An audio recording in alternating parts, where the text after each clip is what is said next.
dental practices exit options. I have literally, about an hour and a half ago, got off a call with someone that has just purchased two dental practices, and he purchased them different ways. He purchased them wrong ways and right ways, and yes, and at different levels as well. In essence, there are many different ways of actually buying a dental practice, any business really. So we're going to go through about 10 today. We'll just go through them at an overview level, but it'll be enough to give you a bit of an understanding that there are many ways to do this. And we won't use any analogies like skin a cat, because that's probably totally inappropriate for a dental practice. Let's get into it, shall we? Well, my favorite is roll-up strategies. But we're going to catch up with that later because I want to get straight into number 2, and that is sell and walk away. This is the one that people know well, and they think it is the only way to do it. Well, it's not. That is, you actually go out to a broker and you say, hey, I want to sell my practice. Go and get me whatever you can for it, and let's sell this. And it might be for any number of reasons. They don't care what those reasons are. That's the essence of it with this one, and that is really the downside. They don't care. They're just going to sell the practice and be done with it. Now, there are many reasons why people decide to sell a practice. Those reasons are really important, and we need to know what they are, and we need to work with those and make sure that we achieve not just what the owner of the dental practices thinks they want, but actually what they need. Let's keep moving forward. There is sell and stay on as an employee.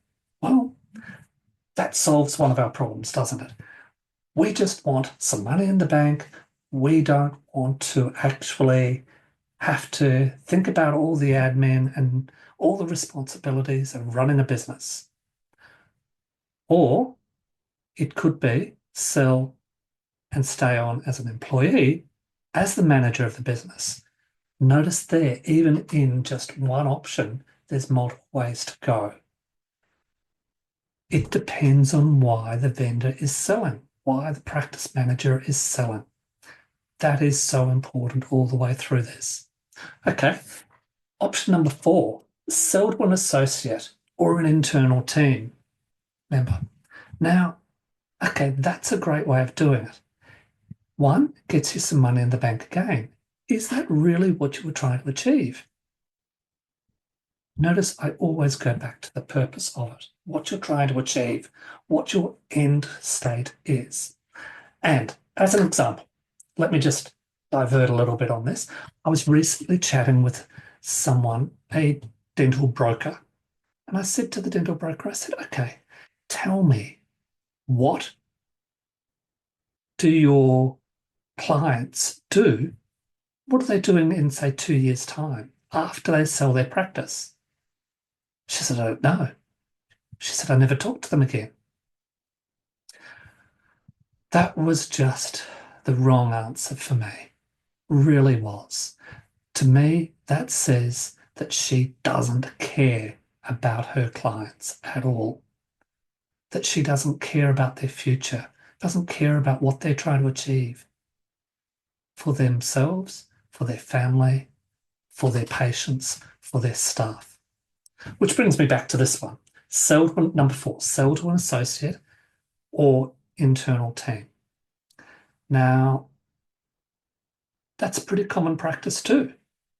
You decide, okay, it's time for me to step out of the business, step aside. So I will give it to my number 2 person, and they will have first option to buy. They've been nagging and wanting to take over the practice. Fine, that's a good option. The question is, did they get the best deal by doing that? Did you get the best deal by doing that? What other options were there out there that could have achieved the same thing but in a better way? Did the associate really want to own a practice? What was their reason for wanting to own the practice? Did the internal team want to own the practice, or were they only buying it because you were leaving and otherwise it's going to shut down? Did the internal team decide to use this as an investment strategy for themselves? Why were they buying this practice? Really important questions. As I said, we're going to go into an overview on these. There is so much more that we can cover on this. We'll get to that at the end as well. Number 5, phased sale over time. Okay, this means, this leads me to believe that the current owner of the practice wants to get out. They want some money and they want to get money on over a period of time. Or is it that they've already found number 4, sell to an associate or internal team, and they can't afford to buy it outright at this stage? So they're going to pay the vendor over time. I ask more questions here. Does that mean that the vendor is going to stay in the business and work the business during that time frame? For how long? All of these need to be nutted out. Number 6, merge with a competitor. This is one of my things that I do. So this is where you bring in a third party. You're looking to get the maximum for your business. With a merger, it is a little bit more strict in that what happens with mergers is quite often Big Brother will come in and they will take over and they will chisel off all the rough edges of your business and they will make it fit their template. That's what happens with a merger, traditionally speaking. Is that really what you want for your staff, for your patients, for your brand? Don't know. There's a lot in that as well. But certainly, if you go to your accountant, you go to your trusted lawyer that you've had for years, are they really going to be able to give you advice? Have they been through this process enough times to give you the best advice? My suggestion there would be find someone like myself that has done this over and over again. That's what they do, and work with them. There's so much that has to go into that as well. Number 7, delayed sale with leaseback. Okay, so what's that one? You sell the property, or sell the business, sorry. This is an old property strategy, hence my confusion there. You sell the business later on or now, and then what they do is, so you sell it to someone else, and it might be one of these merger operations, however it works out. And then you lease that business back and you run that business as an operator. You still get all the admin overheads required for that. The only thing that one really does is it sticks money in your pocket. Now, it goes back to, why did you want all that money in your back pocket? What are you going to do with it? So is this the right strategy for you? Number 8. Oh, this is not the one that we want to be doing. Distressed or fire sale. Well, you're never going to get what your business is worth if you use this strategy. Basically, what's happened here is one of the 5 Ds has occurred. Your death, divorce, something along those lines has happened and you need to get out. Or this business needs to be sold fast so that you can get money, or possibly even your beneficiaries can get the money back quickly. But you're never going to get the right money back for this strategy. Which brings me to another point. Let me divert slightly. So we're on number 8 at this stage. What this really highlights is that you need to have an exit strategy all worked out. And you might even need to have a couple of exit strategies all worked out at the beginning. When you take over the business, when you buy the business, work out your exit strategy. Work out which one of these is going to be your strategy for exiting. If you do that, then number 8 will not come into play. And if number 8 does come into play, it will mean you fall back to one of the other strategies. That's what's going to happen. But you need to have your exit strategy all worked out. So do that first.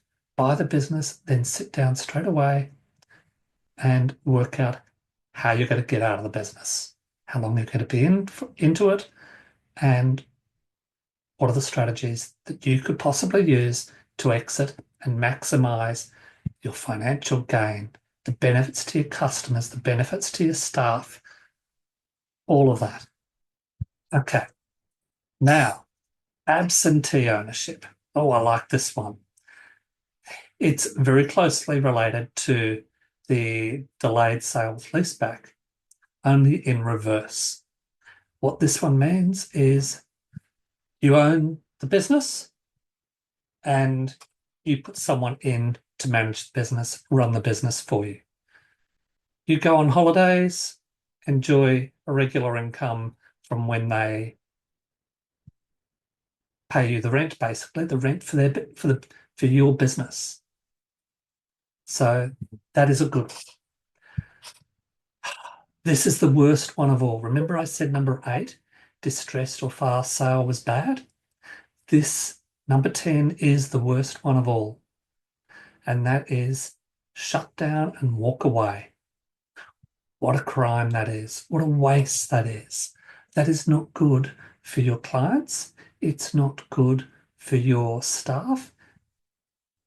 There is no one that wins from this one. Everybody loses.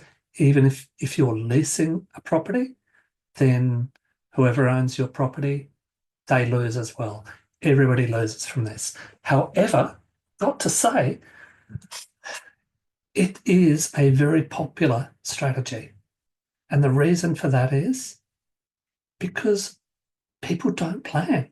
People are not planning ahead for their exit strategy. Something happens in their business, and even the distressed or fast sale, number 8, doesn't work for them.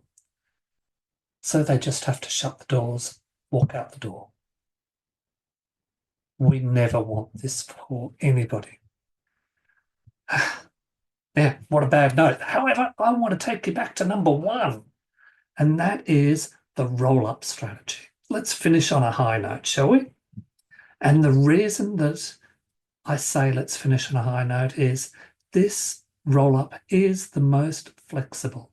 It is the one that will achieve the most goals, the most tick boxes for what you, your staff, and your customers want and need.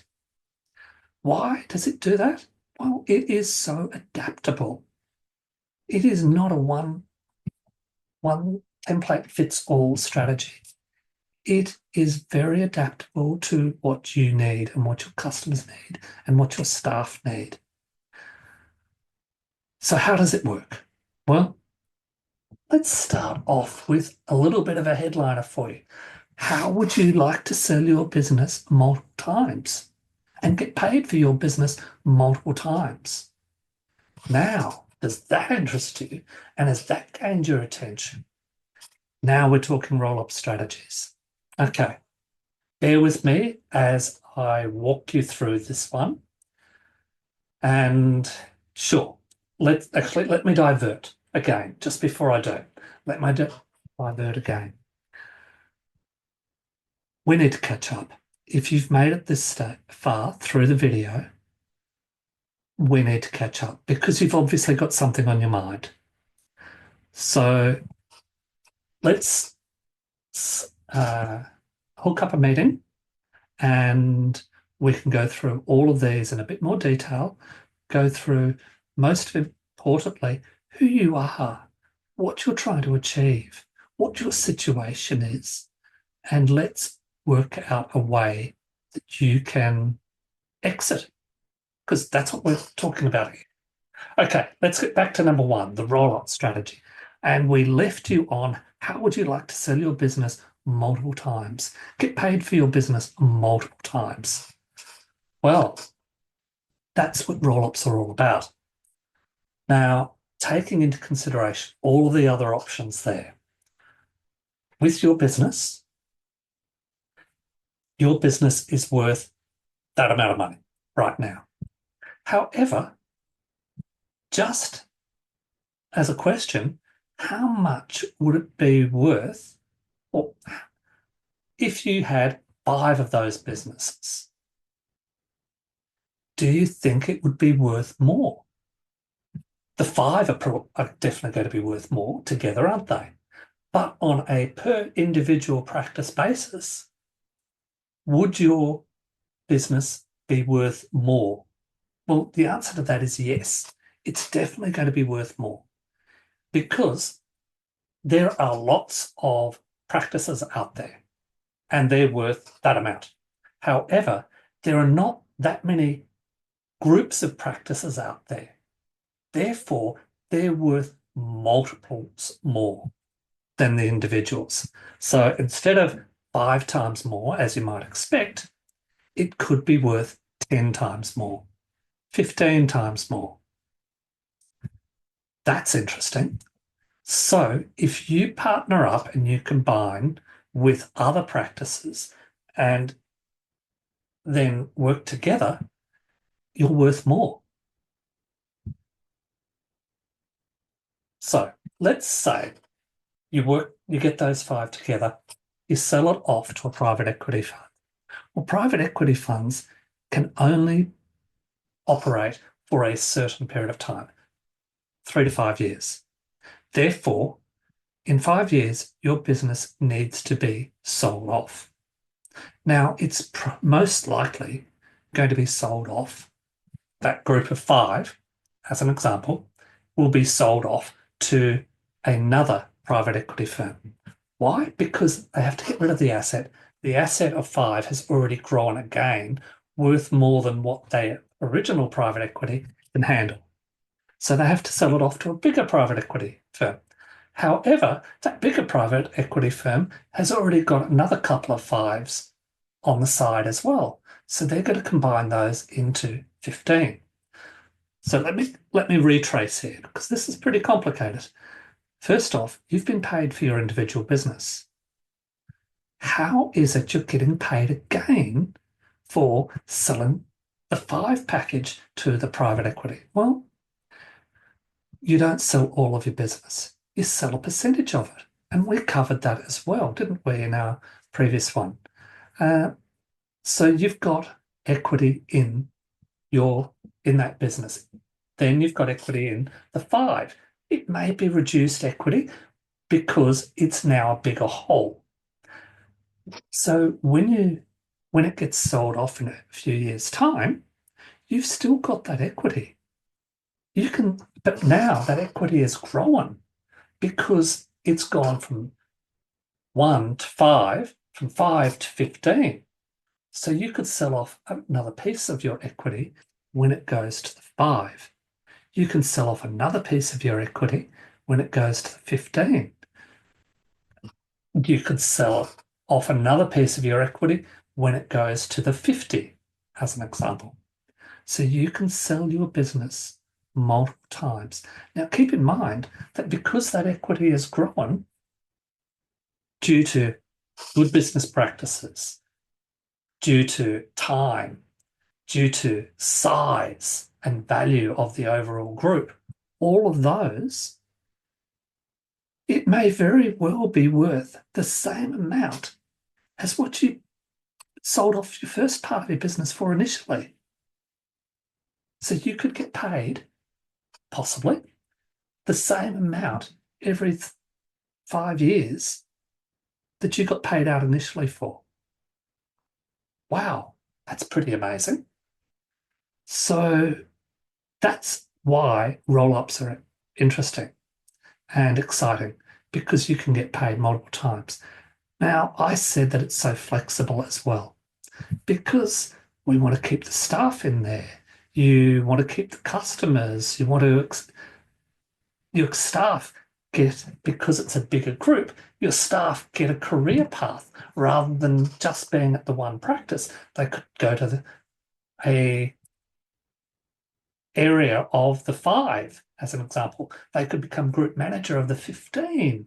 There's so much flexibility in there. So that's why roll-up is the most exciting, because it is good for your staff. It's good for the patients. It's great for the vendor. So that is a list of 10 ways to exit your business. 2 of them weren't so good, the distressed or fire sale, number 8, and the shutdown and walk away, number 10. The others were different degrees, different purposes, but overall, the roll-up strategy is the one that I like the most, because it is so flexible and it can achieve any or part thereof those other strategies all combined into one, depending on what you're trying to achieve. But the essence of it is you need to talk to the right people. Your accountant probably has never done a roll-up. Your lawyer has probably never done a roll-up. Your accountant has probably never done a large merger and acquisition. Neither has your lawyer. You need to be talking with the right people. Why don't you start with me? And then we can work it out from there, hey? Well, given that I failed dismally with this, my very first LinkedIn Live event, where I could get great questions and respond to those individually as well, that didn't happen. I'm going to call it quits here, and I shall post this on LinkedIn in retaliation for my technical ineptitude, and look forward to catching up. Bye.